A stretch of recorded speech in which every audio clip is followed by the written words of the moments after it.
Hello everyone, my name's Kelly Green, and on today's video, we're going to be talking about sorry, I kicked the camera. Okay, we're going to be talking about a very serious matter. We're going to be talking about the death of Willie Edwards Jr. To avoid YouTube messing with my video, from here on out, I'm going to use words like unaliving or simply refer to it as the fatal incident. I don't prefer this, as I feel you should, and especially in this case, call a thing a thing. But ultimately, I'm making these types of videos to share history, so if censoring keeps it up, then I will. And I'm new to really getting into this kind of storytelling on YouTube, so I just don't want anything to jeopardize the video. All right, so let's just get into it. With that in mind, this video obviously involves violence and of course racism. I don't aim to shock or be crass in my descriptions, but there's my warning. I do hope you stick around, but I understand if you can't right now. But I do hope you look up Willie Edwards some other time, and I encourage you to check out the SPLC's Martyr webpage, and I will link it below. And like I said, the content is a little uncomfortable, but history is a little uncomfortable, you know? And we kind of learn in that discomfort. So, without further ado, let's get into it. So, in 1957 in Montgomery, Alabama, the Montgomery bus boycott had only been over for less than a month, and white segregationists were still very angry with the outcome.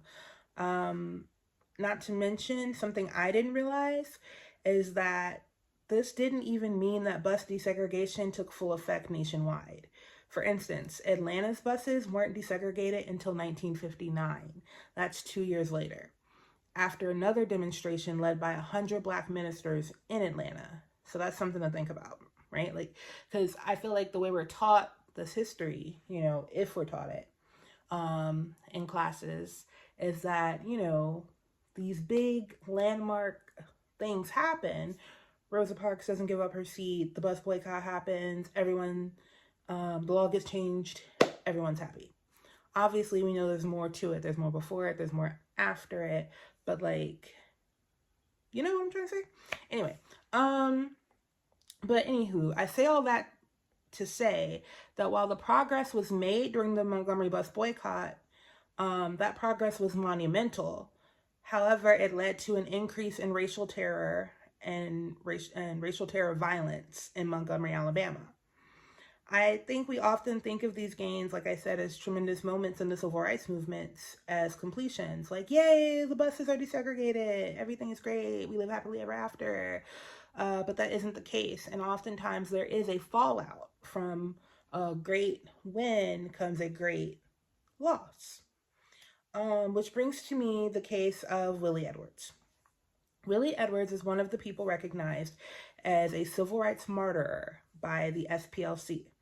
Now, in another video I did earlier, which I actually might redo because I just feel like I've kind of grown in the way I want to make stories and things, but I did one on Reverend George Lee, and I kind of explained, at least I hope I explained in that video. Wow, not me not knowing my own content.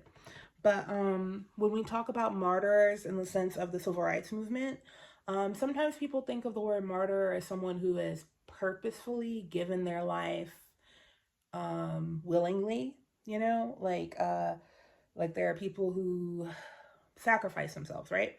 But in this sense, it's about people who have had their lives taken from them while in the process of either fighting for justice in the civil rights spectrum, or literally existing, but that existing brought light to the issues that were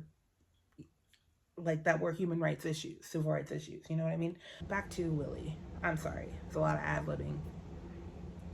Willie Edwards was 24 years old and a father of two living in Montgomery.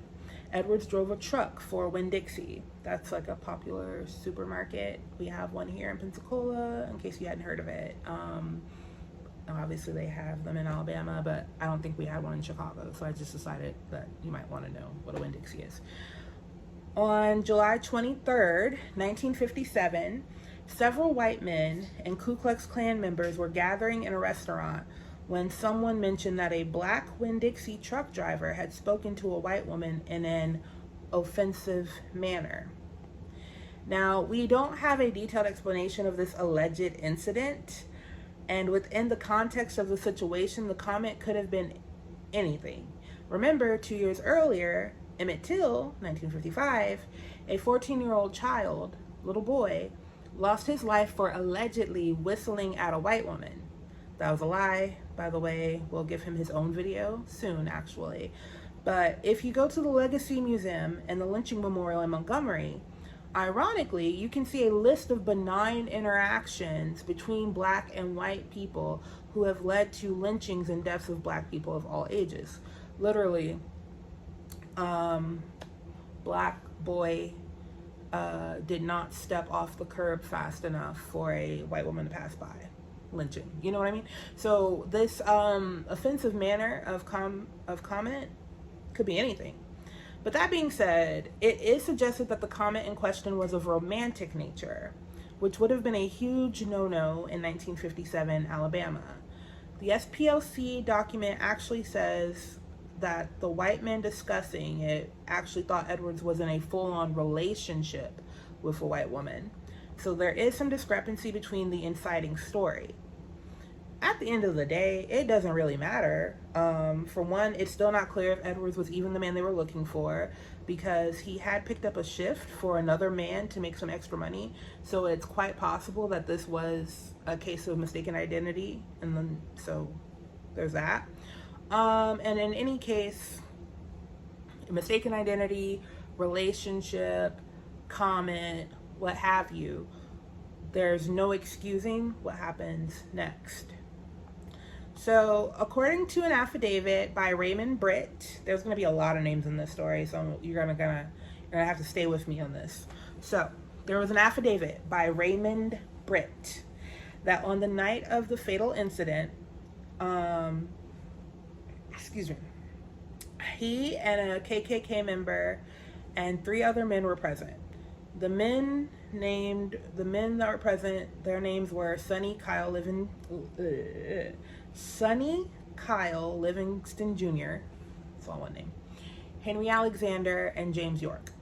According to Britt, he and Livingston approached Edwards' vehicle, where Livingston then pulled out a weapon and ordered Edwards to get out of the truck.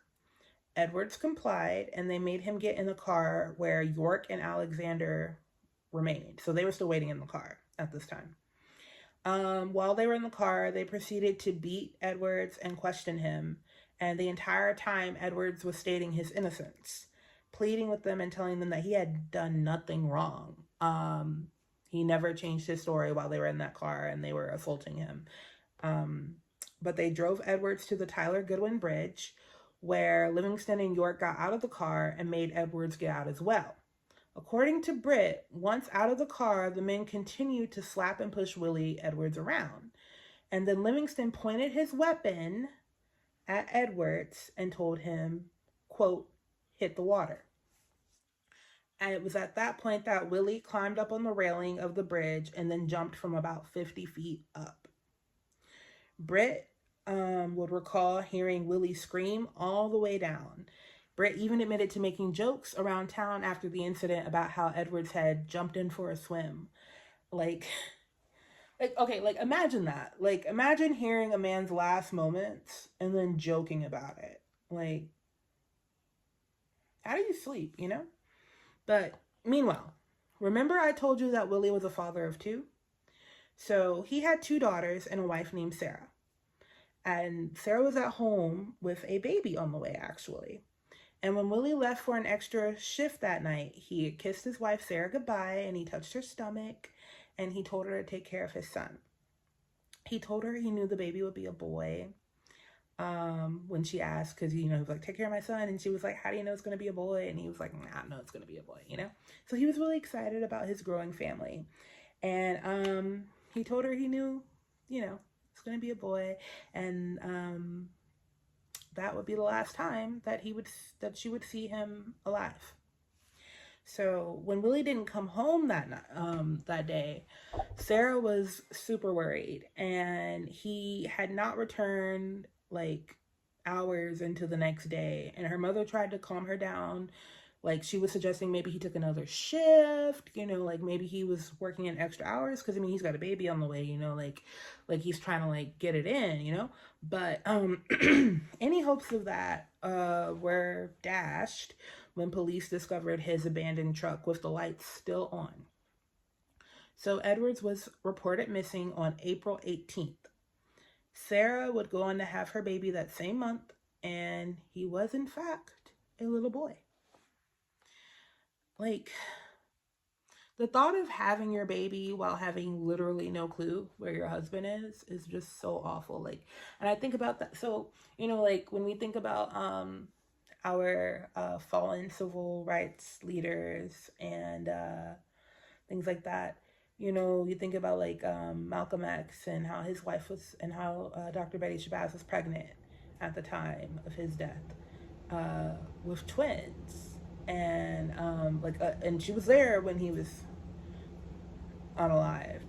Or Robert F. Kennedy's wife was pregnant. Willie Edwards' wife was pregnant, and that's horrible enough. But the difference for Willie Edwards' wife is literally not even knowing, not knowing if he is coming back or not. She probably, thought he wasn't, and he didn't. Edwards, but. I don't know. Sorry. If in the comments, if I'm giving too much of my inner monologue, I am so sorry. Please tell me. But let's keep going. So, because I do want to say something unique about Edward's case for that time period is that there was a pretty active police investigation. Mind you, this is 1957 Alabama, right? Okay, but there was a pretty active police investigation. Police were actually looking for him under bridges and everything. They were following up on tips, and you don't ordinarily see that kind of action at this time for a missing black man. You just don't. Edward's body was ultimately found 10 miles west of Montgomery over in Lowndes County by some fishermen. And this was 3 months after his disappearance, so he was, of course, badly decomposed. But his wife recognized his eyes and his clothes. She recognized her stitching in his pants, so she knew that was her work. Can't imagine losing someone like that and then having to find the smallest details to know for sure that you're looking at your loved one. Again, not to divert from this story, but that makes me think of Emmett Till again, and how his mother knew his badly decomposed and beaten body because she knew his eyes and his ring, and that helped her identify her baby. It helped make her identification legit in the eyes of the law and the investigators because of the ring, but she knew her baby when she laid eyes on him. But luckily there was clothing to link that together. So the autopsy on Edwards could not determine a cause of death, and even though he had a hopeful amount of participation during the investigation period, ultimately, several similar cases of lynchings and racial terror of the time, he and his family did not receive any justice. In 1976, his case was reevaluated, and that's when Britt, remember Raymond Britt from earlier who gave us that affidavit, that's when he gave the statements in 76. Britt was promised immunity for those statements. Judge Embry dismissed the case on April 15th anyway, due to the lack of a clear cause of death. Judge Embry's statement actually says that, quote, merely forcing a person to jump from a bridge does not naturally and probably lead to the death of such a person. So he's saying that just because someone told you to jump off a bridge, that doesn't stop your heart from beating. Don't know what the cause of death is. So that's the end of that. He also made a statement saying that the state had to specifically prove how Edwards was forced to jump and how that undoubtedly caused his demise. But we know how he was forced. We have Britt's statement. He was forced at gunpoint. They told him to hit the water. But Britt also ended up going back on some of his statement later, claiming that Livingston wasn't even present during the incident. And that's the person that he said told Edwards to hit the water. So, you know. So the final nail in the board, which is the most aggravating in my opinion, the FBI. The FBI leaned on the Attorney General, Bill Baxley, who had been fighting for this case, to squash the case because Henry Alexander had been their best KKK informant. And if that surprises you, it really shouldn't. The FBI had KKK informants and protected them, as was the case of Mrs. Viola Liuzzo's unaliving. Gary Thomas Rowe was an FBI informant posing as a Klansman and was directly involved with her unaliving, along with 3 other actual Klansmen. And Rowe himself also pops up in other notable violent clashes with the civil rights movement. So maybe someone can explain to me the purpose of these informants, because it seems like they were given a license to terrorize. It seems like they show up during a lot of fatal incidents and just kind of like, what are they in? What's the purpose? What are you gaining? What are we gaining from them? We're gaining from them. I don't know. But I digress. The point is, blow after blow stopped the re-examination of Mr. Edwards' case in its tracks. And it was just another miscarriage of justice for a new decade. So it's also worth mentioning that the same group of 4 men were arrested and then acquitted in connection with bombings in Montgomery that targeted 10 Black churches, as well as the homes of Reverend Ralph Abernathy and Reverend Robert Grates, just 10 days before Edwards was unalived. So the same people that were active and listed in contributing to the death of Mr. Edwards, 10 days before, were arrested and let out for bombings. And remember, Britt was making jokes about Edwards around town. These dudes were terrorists. They were literally local terrorists, and nothing was done.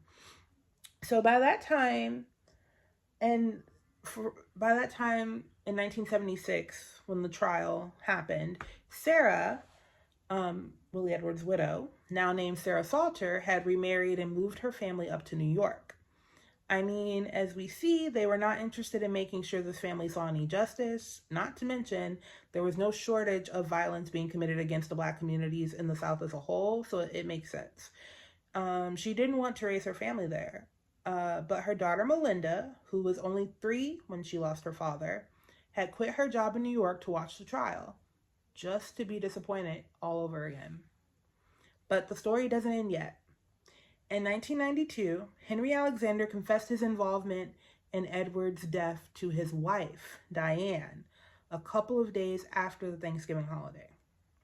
So, all right, just listen to this, okay? Because I was reading this article on how Diane Alexander came to acquiring the truth, and it was really interesting, honestly. It seems the truth was eating Alexander up for years, as it should have.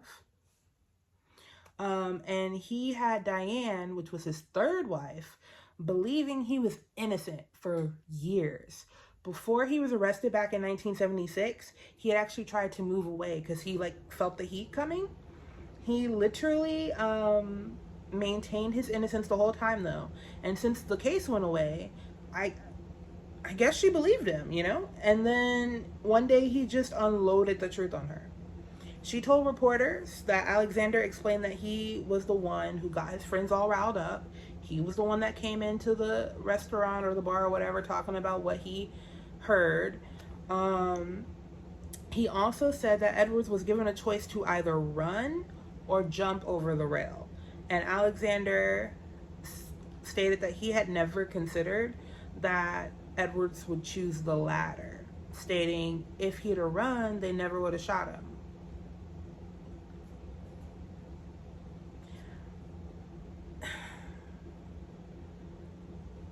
Okay, Anyway, according to, like, imagine really, like, where is your mind at?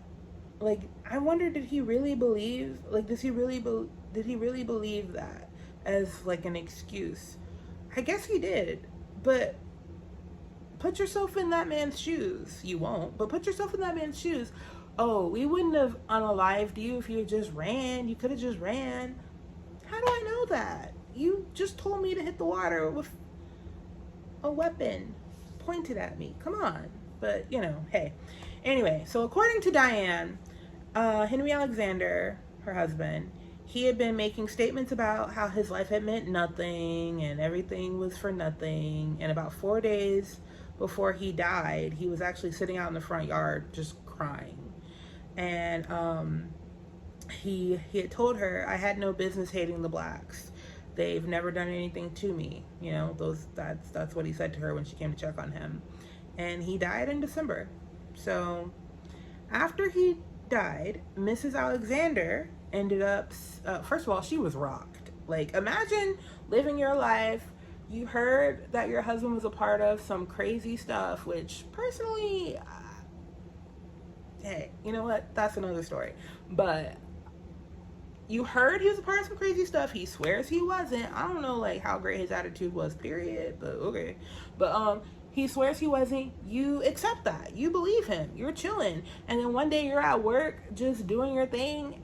It's after Thanksgiving. You're trying to think about, like, all the stuff you got to clean up because the people were just here and Christmas is coming next. And he just says, hey, by the way, I did that.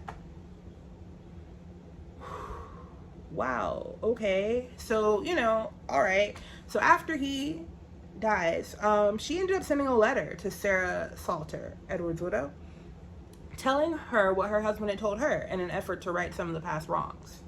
And I mean, like I said, he just dumped this on her and then you know, kind of checked out, right? And she had to do something with it. It's not funny. But you know what I mean? Like, he really did just, like, drop a whole ball in her lap and say, okay, good night, you know, for the long night. But, like, so, yeah. And I really can't tell how much about his behavior she understood while married, because like I said earlier, these guys, all 4 of them, were not, you know, they weren't new to this behavior.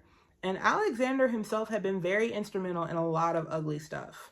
But either way, Diane did not want to hold on to what happened to Willie Edwards, and she got a lot of pushback, actually, for reaching out to Edwards' widow. His family, Henry's family, was not feeling her decision to tell his story. His son, Steve, from another marriage, doesn't even believe her. Mind you, she is his 3rd wife, by the way, so don't forget that. He thinks his father's innocent. I guess his dad only told her, so, you know. But some of the other people in Henry's life who've known him for a long time, like his minister and a black man that he had in charge of some operations at his business, and a police officer in Montgomery who has apparently had his eye on him for a long time, like he has been burning to get this dude, they all believe her. They're all like, no, whatever he said he did that. He definitely did that. And what's probably most important is that Sarah and Willie's family believed her.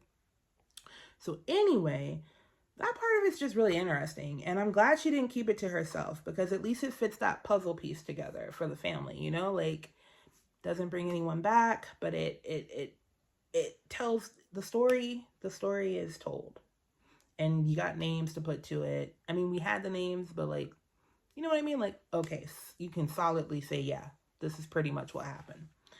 So in 1996, at the request of Edward's daughter, Melinda, District Attorney Ellen Brooks reopened the investigation into Edward's death. When Edward's remains were re-examined, the medical examiner changed his certificate to state that his ending of life was a drowning by homicide. So even though the courts were able to change Edward's death certificate, pursuing the case any further was going to be difficult, as the courts did not return an indictment. The courts did not return an indictment in 1999, yet again allowing the men living and deceased to get away with it. And so, I mean, Yeah. So as of July 2013, which was the last, like, I guess, real update in the case, most of the people directly involved in the case were deceased. And there had been a move to close the case. I could not really find if that, if it's closed, but it probably is. So the SPLC Civil Rights Memorial Center honors Willie Edwards' memory and unfair ending of life both inside and outside on the memorial sculpture, and the Equal Justice Initiative erected a monument honoring Edwards and the others outside of the Peace and Justice Memorial Center. Melinda and her sister Mildred were there for its opening. Their mother was very happy that they were honoring and respecting Willie's memory, but returning to Alabama was too painful for her. The monuments and the memorials are helpful in keeping Edwards and others before him and after him's memories alive. It doesn't erase any of the pain or the injustice, it doesn't make up for it, but hopefully it brings some sense of hope that he lives on, and it isn't all for nothing, Like, we can look at these things and we can share these difficult stories and acknowledge just how ugly and painful our history is, but also acknowledge it in its totality, Like, these acts of terror didn't just happen, they were encouraged and they were protected. We've got to acknowledge that as a nation and, like, as a people to grow. For us to grow from it, we have to tell the truth. But I truly feel like the more we know, the better we are for it. And a lot of people talk about just getting over injustices and acting like history is divisive, but it's not divisive. The truth is, ignoring and refusing to learn from history, that's what's divisive. Like, ignoring history's lessons, crazy. Edwards was minding his business. This man was working hard and trying to provide a life for his family, and he should have just been able to go home. And that's something we should acknowledge. Something Diane said in that article I was reading about how Henry Alexander wanted to be important, and that's how he went about it. That struck me. Like, basically, she said that, he really wanted to be important, and so he did this stupid stuff. Like, I forget how she said it, but it was like basically that. And that struck me because at the end of the day, he was right. Like, when he was crying outside and he said his life didn't mean anything, because in that search for importance, he took someone else's life. So, So instead of Willie Edwards getting to see his babies grow up, he is now etched in history in a different way. And the importance of his life is kind of immortalized. So, it's kind of ironic in that way, whereas, like, he's going to live on, and if you're searching for importance and turning to hate to find it, you're not gonna find it there. You're not gonna live on in that way. You know what I mean? Like, you're no one's hero. But Willie Edwards is still his family's hero, is the way I see it. So, anywho, but the importance of Willie Edwards' life is kind of a testament. Well, obviously, it's important for many other reasons, because he was someone's son, husband, friend, father, But also, his story serves as a testament to the kind of terror that African Americans faced on a daily basis. But we won't forget him. Like I said, he's on memorials. He's acknowledged at the SPLC Center. And I want you all to also share his story and his smiling face, and remember that he was a whole person with a family living on. He's got a legacy, But to wrap up, I wanted to share this last quote from Willie's widow. Sarah said, "He was the most wonderful truck driver in the world. Nice guy. Beautiful smile. When my son comes to see me, he says, 'Mama, you have been my mother and my father all of my life. I regret so much I never got to meet my dad.' But I tell him he had the most wonderful dad and he took care of us. We didn't have very much, but he took care of us and did everything he could possible to make me and my two girls at the time happy, and I will always miss him. So that's how Willie should be remembered, as a hard-working husband and father who loved his family and had a beautiful smile. So that's all for now. I will link the sources below, and I highly recommend you take a trip to see the Civil Rights Memorial Center and the Peace and Justice Memorial Center. Rest in power, Willie Edwards.